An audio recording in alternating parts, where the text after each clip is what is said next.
पिछले पार्ट में हमने देखा कि मिंक्यू जिया को ढूंढने निकलता है और उसे समुद्र किनारे बैठा देखता है।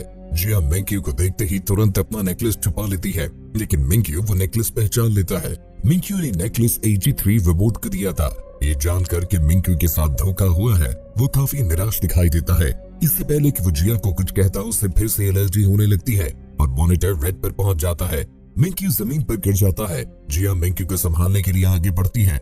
इतने में अचानक डॉक्टर वॉन्ग और इसका असिस्टेंट आते हैं और मिंक्यू को फौरी तौर पर एंटीबायोटिक का इंजेक्शन लगाते हैं और फिर मिंक्यू को घर वापस ले जाया जाता है, जहां उसे ऑब्जर्वेशन में रखा जाता है। जिया मिंक्यू से मिलकर उसे सब कुछ एक्सप्लेन करना चाहती है, लेकिन डॉक्टर उसे ऐसा करने नहीं देते।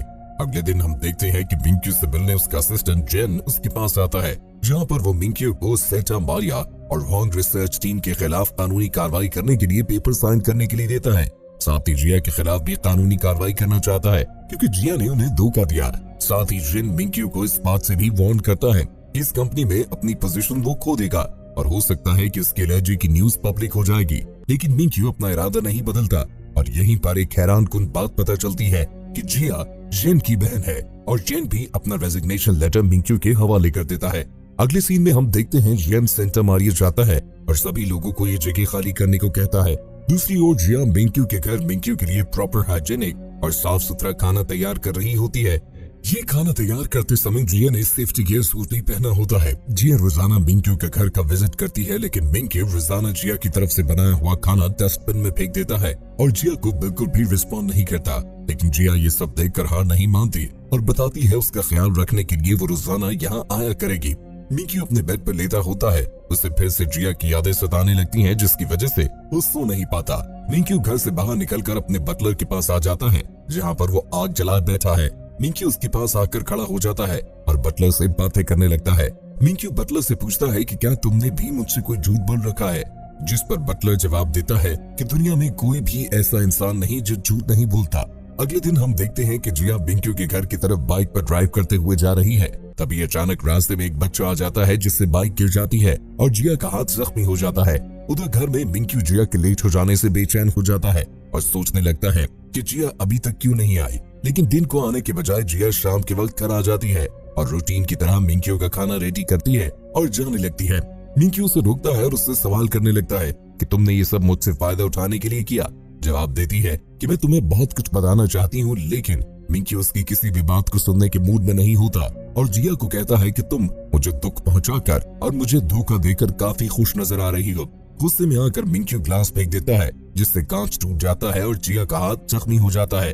जख्मी होने के बाद जिया मिंक्यू से माफी मांगते हुए खामोशी से घर से बाहर निकल जाती है। अगले दिन मिंक्यू देखता है कि जिया घर में उसके लिए कुछ कॉमिक बुक्स छोड़ गई है। इतने में जिया की दोस्त आ जाती है और मिंक्यू को बताती है एक दिन तुम सभी यादों के साथ अकेले रह जाओगे, और ये भी बताती है कि सेंटा मारिया की टीम उसके रेस्टोरेंट में ही ठहरी हुई है और जिया जल्द ही ऑस्ट्रेलिया चली जाएगी। मिंक्यू ये सुनकर नॉर्मल रहने का नाटक करता है, लेकिन मन ही मन में काफी उदास होता है। फिर हम देखते हैं कि मिंक्यू जिया की फ्रेंड के रेस्टोरेंट की तरफ ड्राइव करता है और तभी उसे दूर से सेंटा मारिया टीम के लोग सामने से आते हुए दिखाई देते हैं।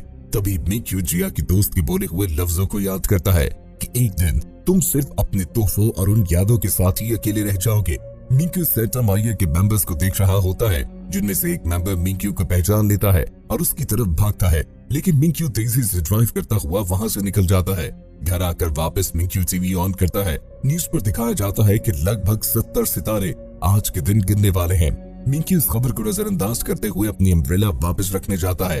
अम्ब्रेला रखते समय उसे दूसरी अम्ब्रेला नजर आती है, जो कि AG3 रोबोट की थी। सर्च करने पे उसे मालूम होता है कि ये अम्ब्रेला भी जिया की थी। फिर मिंक्यू को जिया के साथ बिताए हुए वो लम्हे याद आने लगते हैं, जब दोनों ने छतरी के नीचे प्यार भरा किस किया था। अगले सीन में हम देखते हैं कि AG3 रोबोट एक्टिवेट हो जाती है, क्योंकि मिंक्यू ने उससे वादा किया था कि वो पहाड़ी पर ले जाकर मेटियोर्स गिरने का खूबसूरत नजारा दिखाएगा। मिंक्यू पहाड़ी की तरफ ड्राइव करता है और जिया का इंतजार करने लगता है। तभी जिया वहां पर आ जाती है। मिंक्यू जिया को शुरू से सब कुछ साफ साफ बताने को कहता है। जिया बताती है कि जिसको वो रिपोर्ट समझता रहा वो और कोई नहीं बल्कि मैं थी। वो मिंक्यू को बताती है कि वो रिपोर्ट के साथ नहीं बल्कि इंसान के साथ कई महीने गुजारता रहा। ये सब कुछ सुनने के बाद मिंक्यू AG3 रोबोट के साथ गुजारे हुए सारे लम्हे याद करने लगता है और खुद को बेवकूफ समझने लगता है कि कैसे मैं इंसान और रोबोट में फर्क नहीं कर सका। मिंक्यू जिया से फिर से पूछता है कि तुमने और क्या क्या झूठ बोला है। जिस पर जिया बताती है कि उसने कोई भी झूठ नहीं बोला, हाँ लेकिन कुछ खाना और शराब जरूर चोरी की थी। मिंकी पूछता है कि पहली दफा मिलने पर तुमने मुझे कैसा इंसान पाया, जिस पर जिया बताती है कि मुझे लगा तुम बहुत बुरे इंसान हो क्योंकि तुमने मेरे आधे पैसे मुझे वापस नहीं दिए थे। और ये भी बताती है कि उसने मिंकी को एक पागल इंसान समझा जो अपनी रिमोट की वैक्यूम क्लीनर की बर्थडे मनाता है और अजीब अजीब सी हरकतें करता है। लेकिन कुछ समय बाद मुझे तुम पर वहम आने लगा और मैं तुम्हारी खुशी में खुश रहने लगी थी। जिया ये भी बताती है कि वो उसे खुश रखने के लिए हर मुमकिन कोशिश करना चाहती थी। तभी मिंकी जिया को अपने पास आकर बैठने को कहता है और अपने दिल में जो कुछ भी है सब कुछ खुलकर बोलने को कहता है। तभी जिया मिंकी को बताती है कि वो उसके घर आते समय बहुत ही बेताब रहती थी और उससे मिलने के लिए जिया का दिल बहुत बेचैन होता था। जिया मिंकी को याद दिलाती है कि उसने उसे ये भी बोला था कि तुम मेरा बहुत कीमती खजाना हो और मैं चाहता हूँ कि तुम मेरे साथ हमेशा रहो।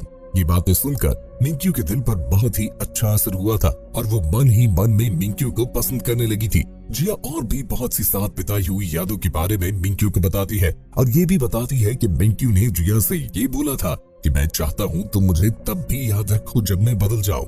इन बातों से अंदाजा लगाया जा सकता था कि मिंकी जिया को कितना चाहता है। फिर जिया बताती है कि जब तुमने अपने हाथों से मेरे बालों को सहलाया था, शुरुआत में उसका ऐसा करना उसे पसंद नहीं आया था, लेकिन बाद में वो मोमेंट उसके लिए बहुत स्पेशल बन चुका था। जिया बताती है कि मिंकी जब नशे में था तो उसने एक विश की थी कि काश तुम इंसान होती। जिया बताती है कि इसी समय वो उसे बताना चाहती थी कि वो रोबोट नहीं इंसान है। ये सारी बातें सुनने के बाद मिंकी फिर से जिया के सर पे हाथ रखकर उसके बालों को सहलाने लगता है, लेकिन ये याद आ जाने पर कि उसे एलर्जी है। मिंकी वापस अपना हाथ पीछे कर लेता है, लेकिन जिया अपना स्लो हेड पहनकर मिंकी के हाथ को अपने सर के करीब कर लेती है। जिया अपने किए की माफी मांगती है। जिया मिंकी को बताती है कि उसे अपने किए पर बहुत पछतावा है। वो शुरू से सच बताना चाहती थी, लेकिन सच जानकर कहीं फिर से मिंकी की एलर्जी ट्रिगर ना हो जाए, इसीलिए उसने इस राज को छुपाए रखा। ये सुनकर मिंकी जिया को किस करने लगता है, लेकिन किस करते करते फिर से रुक जाता है, इस डर से कि कहीं उससे फिर से एलर्जी ना हो जाए। मिंकी जिया का शुक्रिया अदा करता है कि उसे इसने इतनी खूबसूरत यादें दी। अब वो इन यादों के सहारे जिंदगी गुजारेगा और वापस अपनी जिंदगी में चला जाएगा और इंसानों से दूर रहेगा ताकि कोई भी उसको टच ना कर सके। मिंकी जिया को बताता है कि अब हमारा सफर यहीं पर खत्म होता है। मिंकी आखिरी बार जिया को अलविदा कहने लगता है। वहीं पर जिया मिंकी को रोक लेती है और उसे बताती है कि तुम ही वो एक शख्स हो जिसका मुझे हमेशा से इंतजार था। जिया अपने प्यार का इजहार करती है और इस बात को कबूल कर लेती है कि वो मिंकी से बहुत ज्यादा प्यार करती है और उसके बगैर नहीं रह सकती। ये सुनने के बाद मिंकी जिया की ओर बढ़ता है और उसे किस करता है और तभी दोस्तों यहाँ पर एक बहुत ही स्पेशल मोमेंट क्रिएट होता है। सारे सितारे गिरने लगते हैं और हर तरफ सितारे गिरने का एक खूबसूरत मंजर दिखाई देता है। अगली सुबह मिंकी जिया को ड्राइव पर ले जाकर कॉफी लेने के लिए रुकता है, लेकिन देखता है कि उसके मीटर पर फिर से एलर्जी का साइन शुरू होने लगा है। लेकिन मिंकी जैसे ही जिया और उसकी गाड़ी को देखता है तभी उसकी एलर्जी वापस नॉर्मल होने लग जाती है। इसके बाद मिंकी जिया को उसके घर ड्रॉप करता है और जल्द मिलने की उम्मीद करता है। फिर हम मिंकी को उसके डॉक्टर से बात करता हुआ देखते हैं।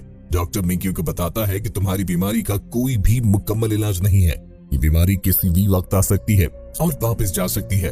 अगले सीन में हम देखते हैं कि एक अमीर आदमी बॉर्टन AG3 रोबोट को सेंटा मारिया टीम से ले जाने के लिए आता है। सेंटा मारिया की टीम AG3 रोबोट के जाने पर बहुत उदास दिखाई देती है। बॉर्टन सभी को बताता है कि तुम सब लोगों ने रोबोट को लेकर मुझे धोखा दिया। बॉर्टन रोबोट को एक खतरनाक वेपन के तौर पर यूज करना चाहता है। तभी वहाँ पर मिंकी आ जाता है और रोबोट के बारे में पूछने लगता है, लेकिन सेंटा मारिया की टीम उससे बताती है कि बॉर्टन इस रोबोट को यहाँ से ले जा चुका है। फिर हम देखते हैं कि बॉर्टन एक बड़ी से ताबूत में बंद AG3 रोबोट को ले जाने के लिए तैयार खड़ा है, लेकिन बॉर्टन जैसे ही ताबूत को खोलता है तो देखकर चौंक जाता है कि रोबोट इस ताबूत में नहीं है। फिर हम रोबोट को शहर में मंडलाता हुआ देखते हैं, जिसके पास ना ही कोई याद है, ना ही कोई मेमोरी है और ना ही कोई डायरेक्शन है। तो दोस्तों आशा करते हैं कि आपको सीजन का ये पार्ट काफी पसंद आया होगा। नेक्स्ट पार्ट देखना चाहते हैं तो कमेंट में जरूर बताइएगा। तब तक के लिए अलविदा।